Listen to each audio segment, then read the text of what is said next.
In this video, we're going to talk about Anthony Joshua and his new replacement opponent, Robert Helenius. Let's watch the groovy intro, and then let's get to it.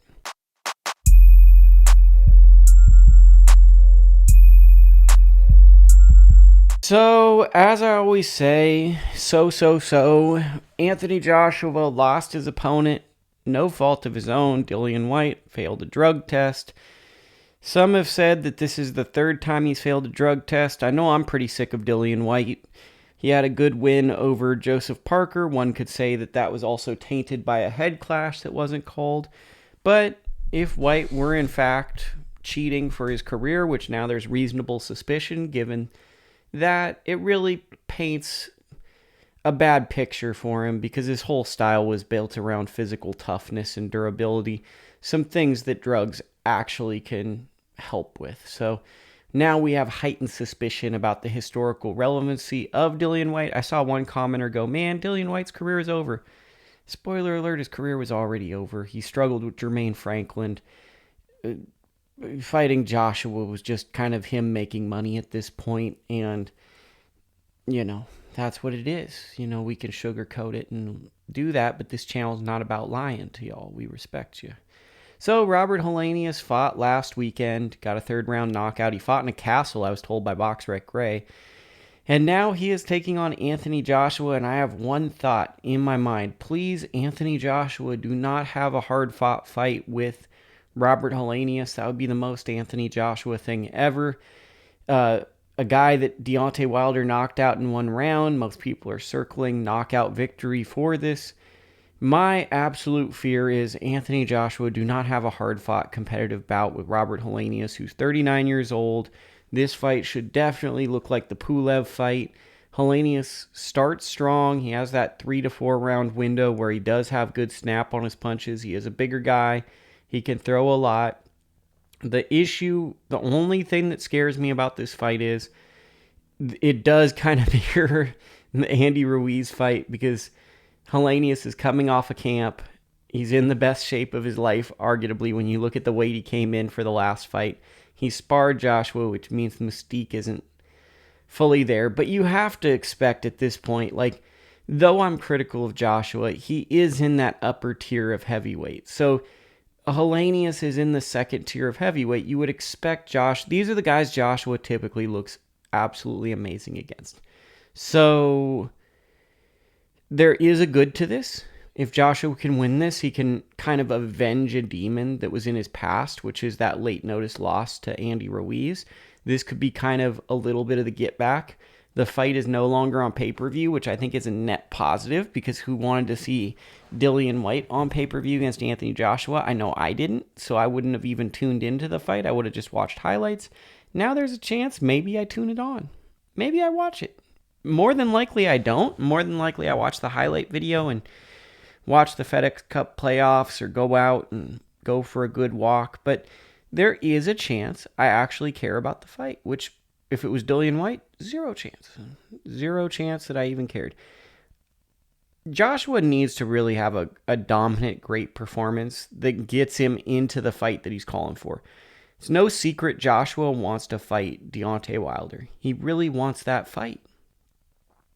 He's fighting a guy Wilder knocked out in less than one round, on pay-per-view last year. Wilder hasn't fought since, and it's kind of speculated that Wilder will probably return against Joshua at this point. December, January, February, March, who knows? It keeps getting pushed back. But the big thing about it is, if they were to fight, Joshua needs to have some accomplishments right now. The Jermaine Franklin fight, first fight with Derek James, good coach, Errol Spence's coach. I don't buy into the hogwash. Oh, is he nervous because Spence lost? No, good coaches have losses. That was just a levels fight. Terrence Crawford is just a better fighter than Errol Spence Jr. It's just levels. The coach can't really help you in that situation. Could he have coached better? Who knows? But the coaches don't really make the fighter to a certain extent at the highest level of this sport. It's the fighter that makes the coach. The coaches kind of maintain a focus. I really equate Derek James to kind of like Phil Jackson. He's always around star players. yet there's a reason the star players like him. He's got that Zen Buddhist kind of soft-spoken voice. Some similarities to him. I'm swimming in this chair, by the way. I hope it's not annoying the viewers. My leg is really hurting and I'm physically exhausted today. I'm feeling like I'm fighting a hangover, but I'm not fighting a hangover. It's the strangest thing ever. So we have this fight. I think most people are rather indifferent about it. I think some people will be like, okay, Anthony Joshua, I enjoy watching him fight. Helenius, I've heard of him. He's got some wins over Kownacki when Kownacki was a guy. Now Kownacki has gone on a run, losing to a lot of developmental talent where that win doesn't look as good. It's not aging as well, but when Helenius caught Kownacki, it was a very good win because Kownacki was trending up and Helenius came in 2 wins over him, puts him in the Wilder fight, got his little get back, and now he's in with Joshua.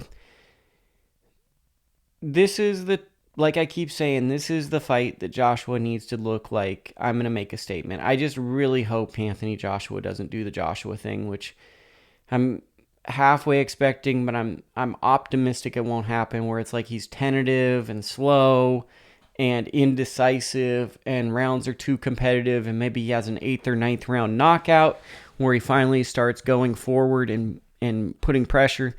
The absolutely worst result for this fight would be a 12-round decision that's like 116, 112 Joshua, because it would be like, how are you going to realistically be able to beat Joshua with that outcome? So I think there is some intrigue in this fight if you look at the future. If you compare it to Joshua, compare it to Wilder, compare it to Joshua based on a similar opponent, is the outcome in jeopardy? Probably not. If the outcome's in jeopardy, Joshua's in a really bad place in his career. I think this is a fight Joshua really should win. Most people will be like, he totally will win.